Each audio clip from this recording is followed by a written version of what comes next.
segala sesuatu itu anak renungkan apa sih dibalik itu gitu loh.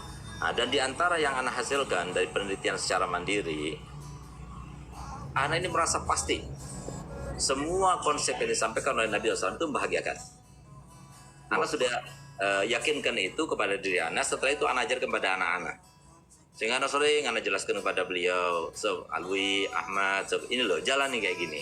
Walaupun gak enak, tapi nanti akhirnya enak. Kita direndahkan, syukur. Pasti Allah ada hikmahnya. Jangan sampai kita cari, akhirnya kita baper, kenapa saya direndahkan semua, kenapa saya gitu. Udah, jalani aja. Karena Allah itu Rahim, Allah Rahman. Semua ketentuan Allah untuk kita yang terbaik. Gitu. Nah, makanya dari situ anak pengen semua saudara kita ini, kaum muslimin, masyarakat semuanya, terlepas apapun basicnya, semuanya disayang sama Allah, semuanya disayang sama Rasulullah, semuanya punya kesempatan untuk dekat pada Allah, semuanya punya kesempatan untuk mendapat ridho Allah, semuanya punya kesempatan untuk bermimpi Nabi Muhammad SAW, semuanya kesempatan. Karena apa, kita nggak ada yang tahu, Beb. Ya memang kita sekarang pakai imamah, Beb. Kita sekarang ngajar, kita orang sekarang dakwah, belum tentu kita ini matinya seperti itu. Ini seperti itu. Padahal Rasulullah kan menjelaskan bahwasanya setiap orang itu ditentukan pada akhirnya. Dan Nabi SAW tidak pernah mengatakan khairun nas a'lamuhum, khairun nas afqahuhum, khairun nas habaibuhum. Enggak pernah dikatakan begitu. Tapi khairun nas anfa'uhum linnas. Paling bermanfaat pada manusia, dan siapapun juga dia yang paling terbaik di antara manusia. Jadi memang seperti itu. Jadi oleh karenanya kita akan kasih tahu kepada masyarakat semuanya, ini loh jalan kebahagiaan. Jalan kebahagiaan itu adalah jalan yang dibawa oleh Nabi Muhammad, Nabi Isa, Nabi Musa, Nabi Ibrahim, Nabi Nuh, dan semua 124.000 Nabi ini sudah menerapkan benar-benar bahwasanya semua disampaikan Allah Ta'ala itu benar. Benar, nggak ada yang salah. Dan pasti bahagia. Seperti yang disampaikan Allah Ta'ala dalam Al-Quran, man amila solihan min zakarin aw unsa wa huwa mu'minun falanuhyiyannahu hayatan thayyibah. Siapapun yang beramal soleh, laki perempuan, asalkan dilandasi dengan dua unsur ini, yaitu iman sama amal soleh, kami akan berikan kehidupan yang sangat menyenangkan. Nah, sehingga kalau umpama ada kehidupan seseorang misalnya seperti artis, bukan berarti kalau artis itu senang. Pasti ada pahitnya, pasti ada cobaannya. Cobaan-cobaan itu mereka itu hikmahnya itu adalah ayo cepat kembali kepada Allah. Angkat tangannya kepada Allah, jangan lupa kepada Allah. Itu maksudnya diantaranya gitu. Nah, jadi dari saking cintanya Allah Ta'ala itu diberikan cobaan-cobaan seperti itu. Dan itu kepada artis, kepada orang yang jauh daripada agama, tetap dikasih semua. Karena mereka disayang juga sama Allah Ta'ala gitu. Jadi sampai-sampai disayangnya Allah Ta'ala kepada manusia ini, sampai dikatakan Allah Ta'ala, An-nasu iyalullah, wa khairun nas anfa'hum li iyalih. Jadi manusia itu semuanya itu keluarganya Allah. Dan yang paling baik di antara manusia adalah yang paling bermanfaat pada keluarganya. Nah, makanya jadi dari itu, makanya kita ini sebagai orang punya ilmu, ayo, mereka itu kawan-kawan kita, saudara kita, semua itu sasaran dakwah kita, pejabat saudara kita, polisi saudara kita, TNI saudara kita, yang bermaksiat saudara kita, mereka yang perempuan malam saudara kita, semuanya kita harus selamatkan, karena dua kubu cuma yang ada di dunia, kubunya setan sama kubunya Nabi. Nah, jadi yang di kubu setan kita harus rebut, karena mereka saudara kita. Ayo sama-sama. Indah kok. Jadi Islam itu syariat yang dibawa Nabi Muhammad itu sama seperti syariat yang dibawa oleh para nabi-nabi dan rasul sebelumnya. Jadi mengajarkan kepada kita itu jalan kebahagiaan. Coba kalau seorang itu jujur, pasti orang senang. Pasti orang membuka banyak kesempatan. Coba kalau orang itu santun, pasti orang senang. Setiap orang mau bekerja sama dia. Coba kalau dia itu bohong, diharamkan dalam agama. Ada yang mau muamalah sama dia? Gak ada yang mau. Jadi semua ajaran kami seperti itu, Beb.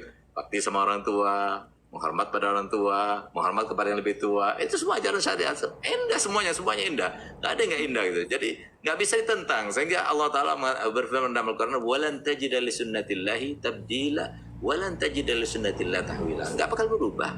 Konsep kebahagiaan itu hanya dalam Al-Quran itu disampaikan Allah Ta'ala. Atau dalam Injil sebelumnya, atau dalam Zabur sebelumnya. Al-Quran itu penyempurna.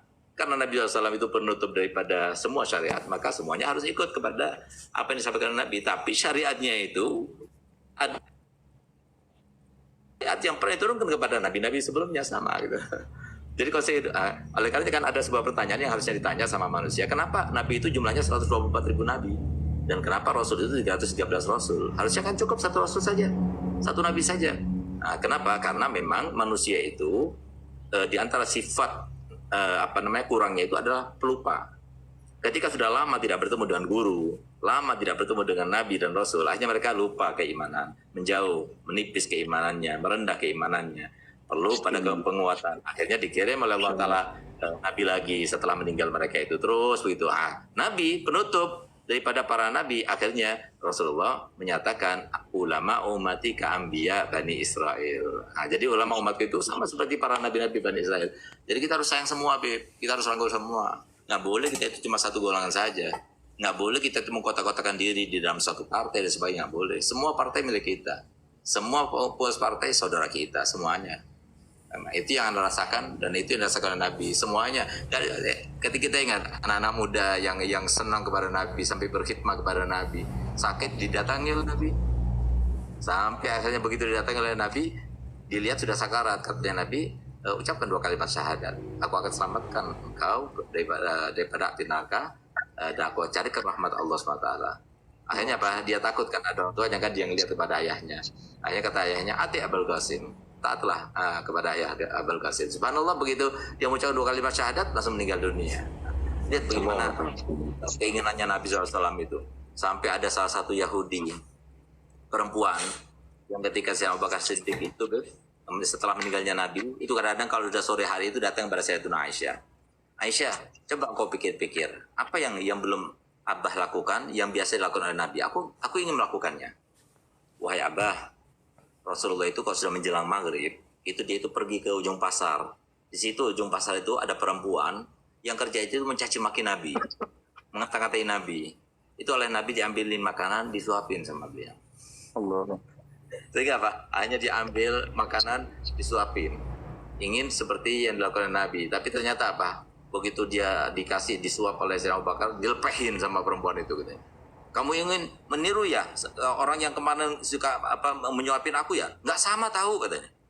Loh kenapa katanya? Orang itu kalau menyuapin aku, dia sangat tahu bahwasanya aku nggak punya gigi. Sehingga sebelum disuapin aku, digigit dulu olehnya, lalu dikunyahnya, baru masukkan ke dalam mulutku. Masya Allah, nangis sedih. Ya Allah segitunya. Padahal kerjaannya adalah mencaci maki Nabi. Sehingga saya bakal tanya, kamu tahu siapa yang mencaci, siapa yang menyuapi kamu selama ini? Kalau tidak, itu adalah Muhammad. Itu Rasulullah yang kamu caci maki setiap hari, itu yang menyuapi kamu gitu. Coba lihat bagaimana Nabi kita Muhammad SAW. Jadi sayang pada semuanya. Cuma setan itu nggak bakal membiarkan, makanya kita jangan mau. Bahkan di antara tanda-tanda akhir zaman yang kita tidak sadar, ternyata kita berada di situ. Apa itu? Nabi SAW bersabda, wa ijabu kullu dzi ra'yin bi ra'yih. Setiap orang merasa, saya benar, golongan saya benar, itu tanda akhir zaman. Jangan merasa seperti itu, tapi kita itu harus merangkul semuanya.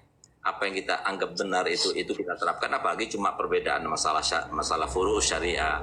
Jadi bisa besarkan kita. Yang penting sekarang kita bersatu, apalagi di zaman di tahun politik seperti ini, kita bersatu. Yang penting bersatu.